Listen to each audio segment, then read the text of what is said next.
All right, guys, good afternoon. It is Friday, thank goodness. We're just going to continue on with what we did started yesterday with introduction to sequences. Today we're going to look at a brief introduction to series.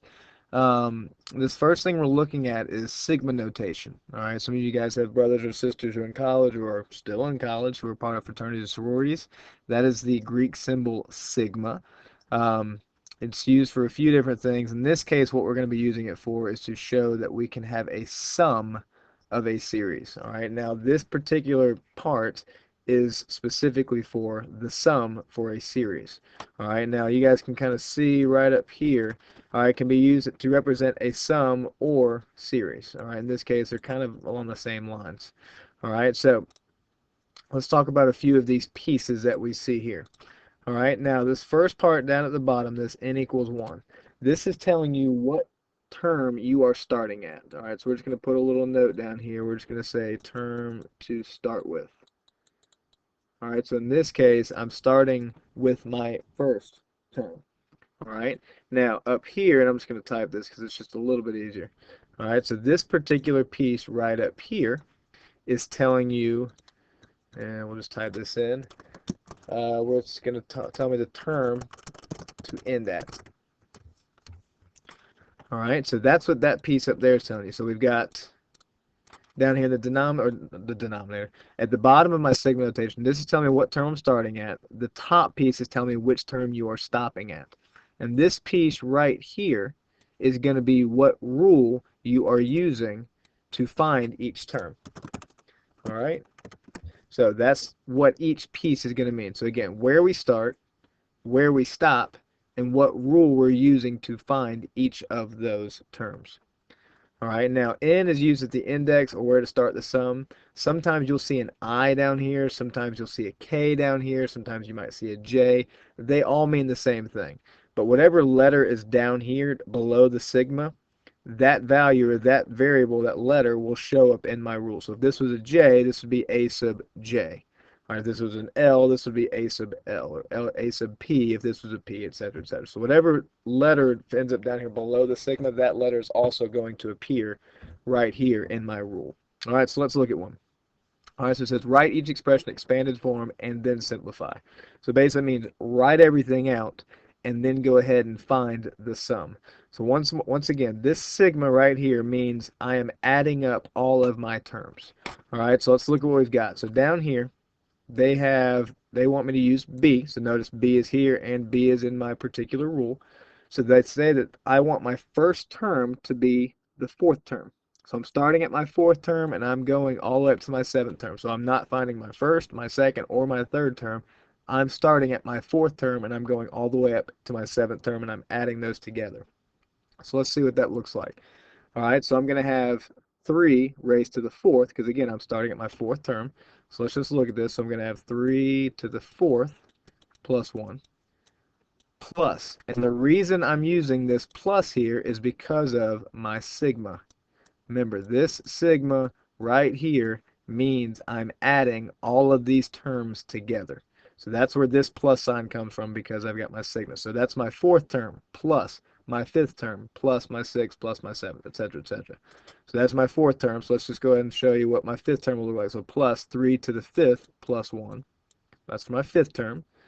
Plus, on my sixth term, it's 3 to the sixth plus 1. So anywhere I see a b value, I'm plugging in that term. And then finally, to find my seventh term, it's going to be 3 to the seventh plus 1. So my fourth term plus my fifth term plus my sixth term plus my seventh term. Again, these pluses are because I'm finding the sum of those terms. All right, so let's just go through and simplify. So that's what it means to write each expression out in expanded form. That's what this part looks like. So go ahead and start simplifying. So 3 to the fourth is going to be 81. 81 plus 1 is 82. Plus, again, that's where that plus is coming from, right there. All right, so plus. All right, 3 to the fifth is going to be 243. 243 plus 1 is 244. Plus, again, there's that plus right there because, again, we're finding the sum. I'm just going to keep saying it. All right, 3 to the sixth is going to be 729. 729 plus 1 is 730.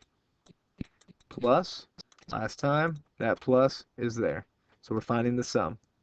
All right, plus 3 to the 7th is going to be 2,187. You add 1 to that, it's 2,188. So now I'm just taking these terms right here, I'm adding them together. So I get 3,244 as my sum. All right, so again, I'm taking my 4th term through my 7th terms, and I'm adding them together. That's what this sigma notation here means.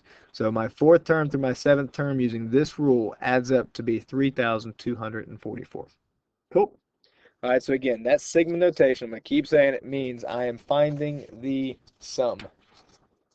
All right, so what I want you guys to do is I want you guys to try the second one on your own. So, Miss Miller, if you don't mind pausing this so everyone can try that. Once everyone's kind of wrapped up, we'll go ahead and jump back in and start back.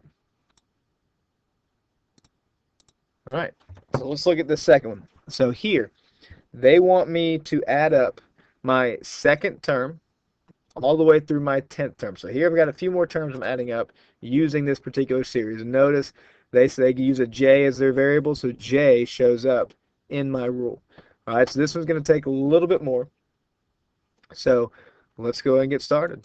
All right, so the first part I'm going to start with is my 2nd term. So to find my 2nd term, it's going to be negative 2 times, in place of my j, I'm putting a 2 for my 2nd term, plus 1. All right, so that's my 2nd term. Plus, I want my 3rd term, so it'll be negative 2 times 3, plus 1. Plus, negative 2 times 4, plus 1. Plus, all the way down. I'm not going to write the rest of these guys, but all the way down to my 10th term. So that's going to look like negative 2 times 10 plus 1. All right. So if I take each of those terms from my 2nd term all the way to my 10th term, these are the values you should get. All right. So we'll get negative 3. Negative 2 times 2 is negative 4. Negative 4 plus 1 is negative 3. All right. So negative 3 plus negative 2 times 3 is negative 6, plus 1 is negative 5, plus negative 2 times 4 is negative 8, negative 8 plus 1 is negative 7, plus, I keep going all the way down to my 10th term, negative 2 times 10 is negative 20, negative 20 plus 1 is negative 19. So if I were to take all of those terms and add them together, all right, hopefully you were able to get all 10 of them. I just don't know if I'm having enough room here. If you were to add all of those terms together, you would get negative 99. So once again, because I'm finding the sum, that means I'm adding each of my terms together. So I've got my 1st term plus my 2nd term plus my 3rd term plus my 4th term plus my 5th term all the way up to my 10th term. Add those up, we get negative 99. All right, so that's looking at sigma notation, looking at the rule and writing out and finding my sum. Now let's take a look at expressing each thing in sigma notation. So I'm going to express this series in sigma notation. All right, so to start, let's go ahead and write out my sigma. All right, now if you guys have a particular variable or letter you like to use, go ahead and use it. I'm just going to stick with n because that's what we're used to seeing. So I'm going to assume, and assuming they don't tell me differently, that this first number represents my 1st term, my a sub 1. This is my 2nd term all the way up to my 3rd, 4th. This is going to be my 5th term. So I'm going to go from my 1st term all the way up to my 5th term. So again, where I'm starting up to where I'm ending. Starting with my 1st term, I'm ending with my 5th term. So the only thing left for me to find then is my rule. So remember, if I'm adding the same thing each time, that means it's going to be what we would call an arithmetic sequence, or in this case, an arithmetic series, because I'm adding, notice, I'm adding each of my terms together, so this would be an arithmetic series. All right, so let's just see if I'm adding the same thing each time. To get from 5 to 10, I could multiply by 2. Well, 5 times 2 is 10, but 10 times 2 is not 15. So when I'm not multiplying by the same, let's see if I'm adding the same thing. So this is going to be, I add 5 to get to 10. 10 plus 5 gives me 15. 10 plus 5 gives me 20, etc., etc., etc. So here I'm adding the same number each time. So it's going to be an arithmetic, which remember just means it's going to look like an equation of a line. All right, so remember what you're adding by each time is going to be what we replace as my slope. All right, so we're going to say it's 5n, n because I've got n as my variable, 5 because I'm adding 5 each time. So 5n, let's see if I got to add or subtract anything to it. All right, so let's plug in 1 for my first term and see if I get 5. Well, 5 times 1 is 5. Okay, so far so good. Well, what about my second term? That means I plug in a 2. 5 times 2 is 10. Okay, so far so good. Third term, 5 times 3 is 15. 5 times 4 is 20. 5 times 5 is 25. So I actually don't have to add or subtract anything to this because this is all I need for my rule. So this is what, and you can even put some parentheses around that, this is what my sigma notation will look like. So I want to add my first term through my fifth term, and my rule here is 5 times whatever term number I'm looking for. All right? Cool. All right, so let's look at the next one. Now, here we've got one term, 2, 3, 4, 5, 6, 7, 8, 9. All right, so let's write out my sigma. I'm going to use n again. I'm going to assume that, unless they tell me otherwise, I'm going to assume that this is my first term, and I'm going all the way through. We said we're going through my 9th term. All right, so I've got that part, got the top part. Now we just need to find my rule. All right, so let's find my rule. So let's see if I'm adding or subtracting the same thing each time. Let's just look at it. So -8, what happens if, how do I get from -8 to -12, adding or subtracting? Well, we would subtract 4. -8 minus 4 is -12. -12 minus 4 is -16. -16 minus 4 is -20, etc., etc. So here, I'm not adding 4, I'm subtracting 4 each time. So that means I'm adding or subtracting the same piece each time.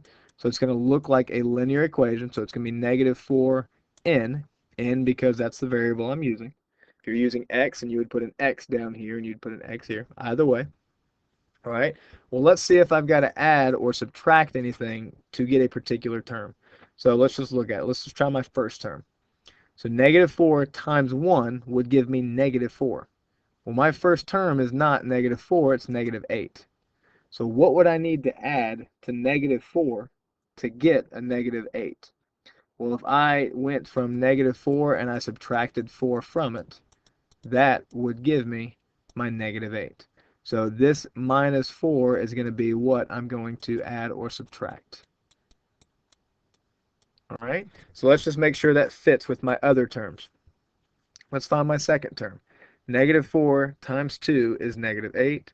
-8 minus 4 is -12. So far, so good. Third term. It should be -16, so let's make sure. -4 times 3 is -12. -12 minus 4 is going to be 16, or -16. So there we go. That's my rule. So if I was going to write it out as a final rule, so I'm going to have n equals 1 to 9, just to make it a little bit prettier. -4n, and plus a -4 is just going to be -4.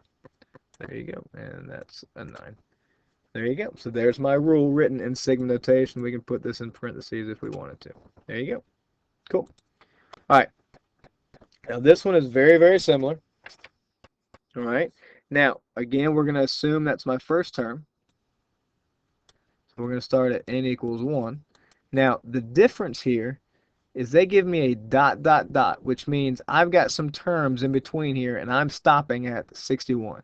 Now, I don't know which term 61 is. All right. Now, if you wanted to go through and find each one in between it and then count those up, you could. All right. But instead of doing that, what I'm going to do is I'm going to find the rule first, and then I'm going to find out what term this is that I'm stopping at, what term this 61 represents. 4 is my first, 7 is my second, 10 is my third, etc., etc. I need to know what 6 is, what term that part is. So let's find my rule first, all right? So looks like I'm adding 3 each time, so 4 plus 3 is 7, 7 plus 3 is 10, 10 plus 3 is 13, blah, blah, blah, blah, blah. So I'm adding 3 each time, so I know it's going to be 3n, again, n because that's the variable I chose. All right, let's see if I've got to add or subtract anything out here with my rule to get 4. All right, so 4 is my first term, so 3 times 1 is 3.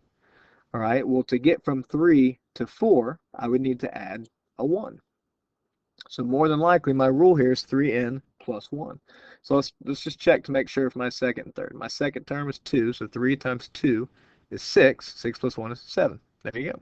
For my third term, my n is 3, so 3 times 3 is 9. 9 plus 1 is 10. So that's going to be my rule then. I'm just going to erase this little line right up underneath it. All right. So that's my rule here, but I still need to figure out what term I'm stopping at, what term this 61 represents. So to do that, to me, instead of going through and finding each term and then counting up to see which one it is, to me it's easier just to do this. Let's take my rule, 3n plus 1, set it equal to that 61, and now the variable is n. Well, that's where I'm stopping.